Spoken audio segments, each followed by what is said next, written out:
Assalamu alaikum students. Today we are going to discuss about waxes, phospholipids and terpenes. Waxes are actually highly hydrophobic compounds because they do not mix with water.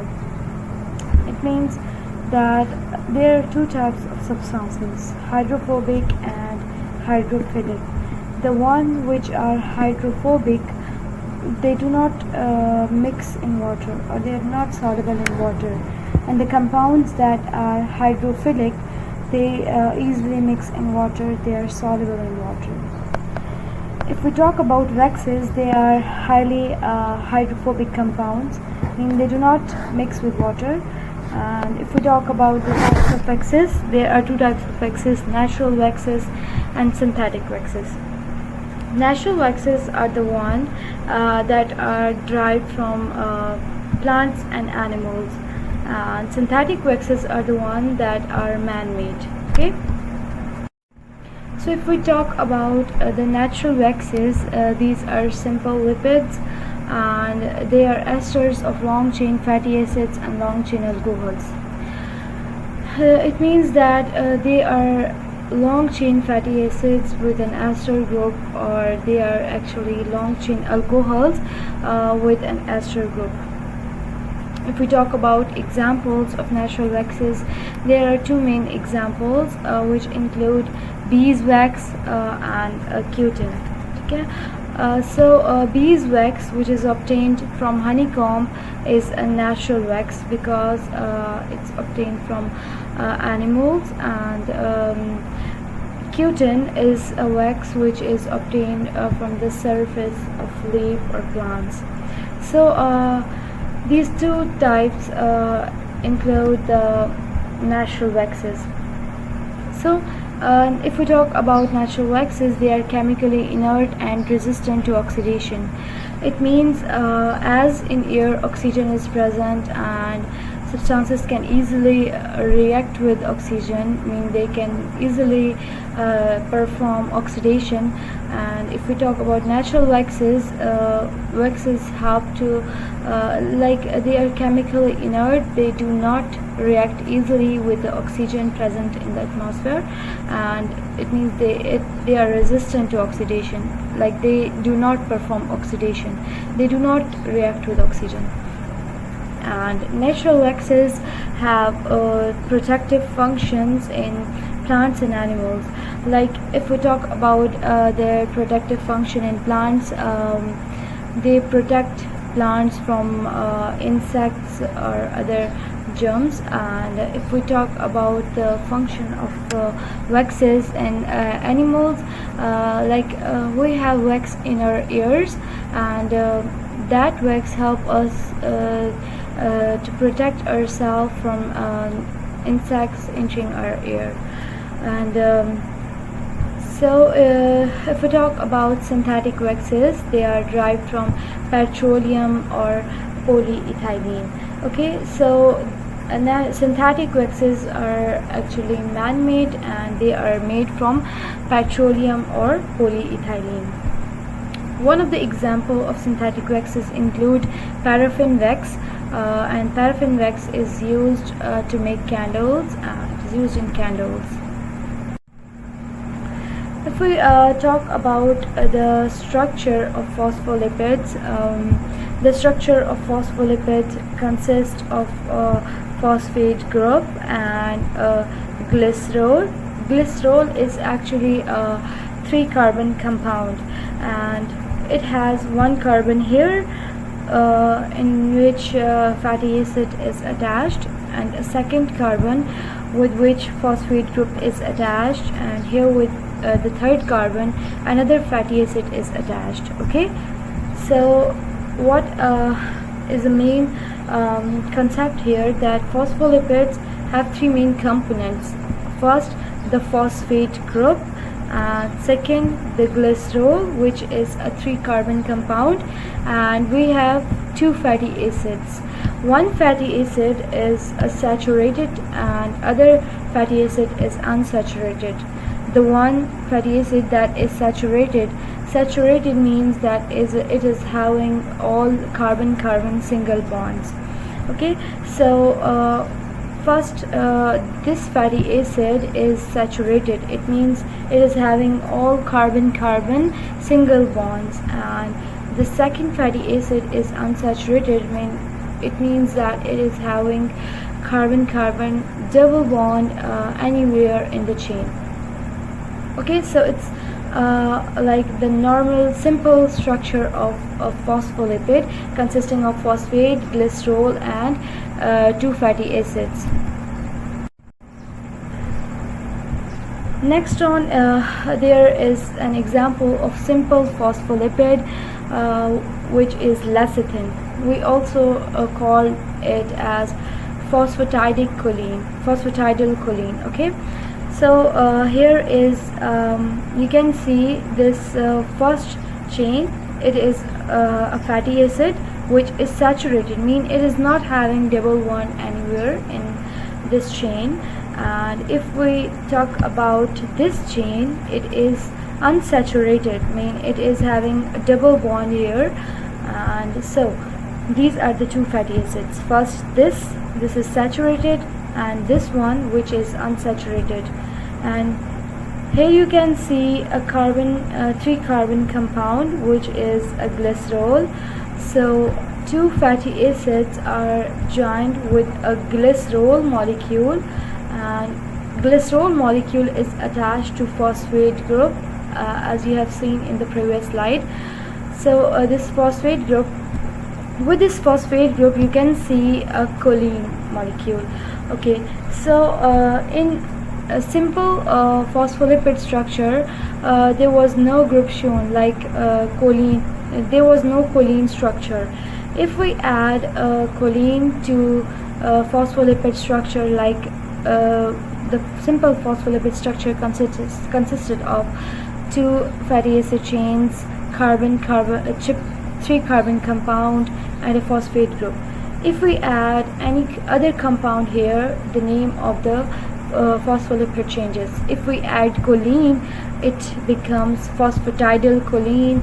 If we add another compound, the name changes. Okay, so phospholipids are derived from phosphatidic acids. Mean phosphatidic acid is used to make phospholipids. It is the main building block which is used for making phospholipids. Phosphatidic acid is just similar to diglyceride. Both phosphatidic acid and diglycerides consist of a glycerol molecule, two fatty acids, and a phosphate group, as you have seen in the previous slides. Okay, let me show you that here is a phosphate group with which three carbon compound glycerol is attached. 1, 2, and 3. This is a three carbon compound with which a phosphate group is attached to the second carbon, and with first carbon here is a saturated fatty acid chain, means it's carbon-carbon single bond fatty acid chain, and with the third carbon there is an unsaturated fatty acid, means fatty acid with carbon-carbon double bond anywhere in the chain. Okay, so this structure, this simple structure, the simple structure is of phosphatidic acid or diglyceride. Diglyceride and phosphatidic acids both have the same structure. Okay, so if we talk about the function of phospholipid, the main constituent of lipid bilayer of cell membrane, like you have studied in class 10 the structure of cell membrane, which consists of lipid bilayer, and that lipid bilayer is actually made up of phospholipids. Okay, so if we move to the next slide, we have formation, like phosphatidic acids combine with one of the four organic compounds. I told you that this is a saturated fatty acid, this is unsaturated fatty acid, and here is three carbon compound, one carbon, 2 carbon and 3 carbon compound, 1 carbon, 2 and 3 carbon glycerol, and a phosphate group. This was a phosphatidic acid.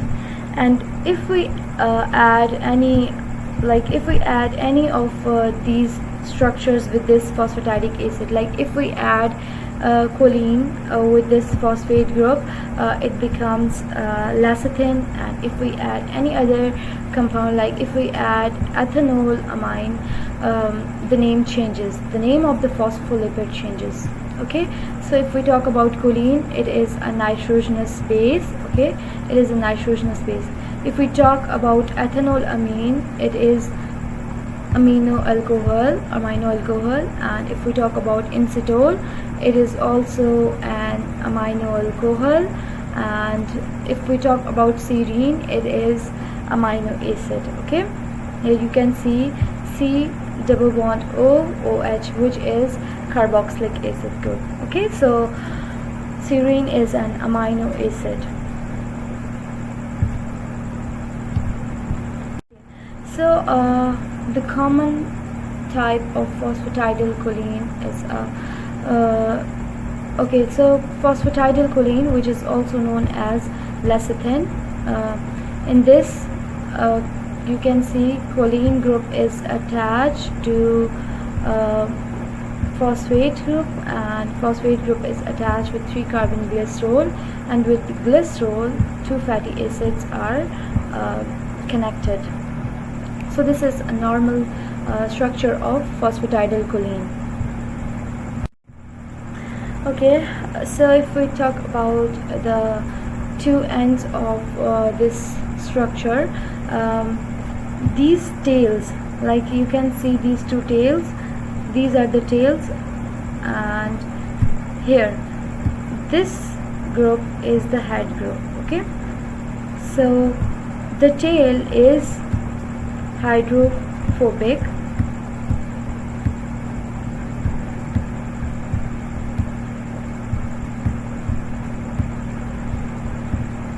the tail is hydrophobic. It means that it do not get soluble in water. And if we talk about the head group, here the head group, which is hydrophilic. Okay, so head group is hydrophilic, and the tail group is hydrophobic in nature. Okay, so the hydrophilic and means the head group consists of phosphate and additional compounds. Here you can see phosphate and additional this structure choline. These are included in the hydrophilic area, and it is polar and it is soluble in water. Okay, so if we talk about the hydrophobic end, it is okay. So if we talk about the polar compounds are actually those compounds that you can see have poles, positive and negative poles. Okay, so the head group have poles, I mean it is polar in nature. And hydrophobic ends, which contain fatty acid chains, like 2 fatty acid chains, this one and this one, here 2 fatty acid chains, and they are included in this hydrophobic area, and they are non-polar in nature, and they are insoluble in water. You can also note this point that non-polar compounds are those which have same connection, like carbon is attached with carbon and this carbon is attached with carbon. So these are non-polar compounds. And if we talk about the polar compounds, for example, if we have oxygen attached with phosphorus, okay, and this oxygen is attached with carbon. Here you can see in the diagram this linkage, like in head group, which is hydrophilic, it consists of polar ends like carbon, oxygen and phosphorus, whereas if we talk about the tail, which consists of 2 fatty acid chains like these two, so they consist of carbon-carbon bonds, like carbon, carbon, carbon. like they consist of carbon-carbon bonds, so they are non-polar in nature. If we talk about terpenes, terpenes are synthesized from 5 carbon building block known as isoprene. Okay, here you can see carbon 1, 2, 3, 4 and 5. It is a 5 carbon compound which is known as isoprene or 2-methyl 1,3-butadiene. Like one methyl group is attached to second carbon. This is one carbon, this is second. So with second carbon a methyl group is attached, and here's 1,3-butadiene, like with first carbon, and with the third carbon here's a double bond, and we have written it diene. Like ene is for alkenes and double bond. It is used, ene is used for double bonds, and we have 2 double bonds, so we have used di here. Okay, so the terpenes are those compounds that are made from this unit, okay, this isoprene unit. And the second point is this unit condenses in different ways to form many compounds. Like here it condenses, like it joins in different ways to form many compounds. In next slides we will talk about this. Like isoprene is the basic building block of terpenes. Like it is the basic building block, like it is used for making terpenes. Isoprene is used to make terpenes, and terpenes are also called isoprenoid. Okay, so this is the structure of terpenes. And in monoterpenes we have 10 carbon units. In sequiterpenes we have 15 carbon. In sesquiterpenes, okay, we have 15 carbons. In diterpenes we have 20 carbons. In triterpenes we have 30 carbons. Okay, so in tetraterpenes we have 40 carbons. In polyterpenes, here this n is greater than 8. Okay, so in polyterpenes we have many carbons. Okay, if we talk about monoterpenes, they have 2 isoprene units. Like as you have seen the structure of isoprene. Okay, so it means that 2 isoprene units condenses, and we get this monoterpene. Okay, and the example of monoterpene is menthol.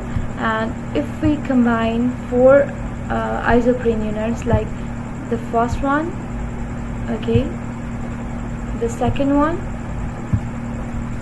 the third one and the fourth one. Okay, so if we combine the 4 isoprene units, we get a diterpene, and the example is vitamin A and phytol.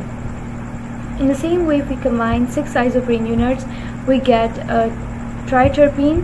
The example of triterpene is ambrine, and the example of polyterpene is natural rubber.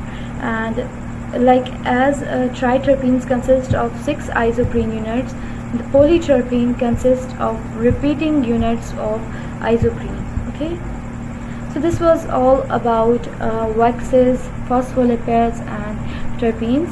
In the next lecture we will be discussing about steroids and other lipid containing compounds, other lipid compounds. So I hope you have learned a lot from this lecture. Thank you so much for listening and your patience.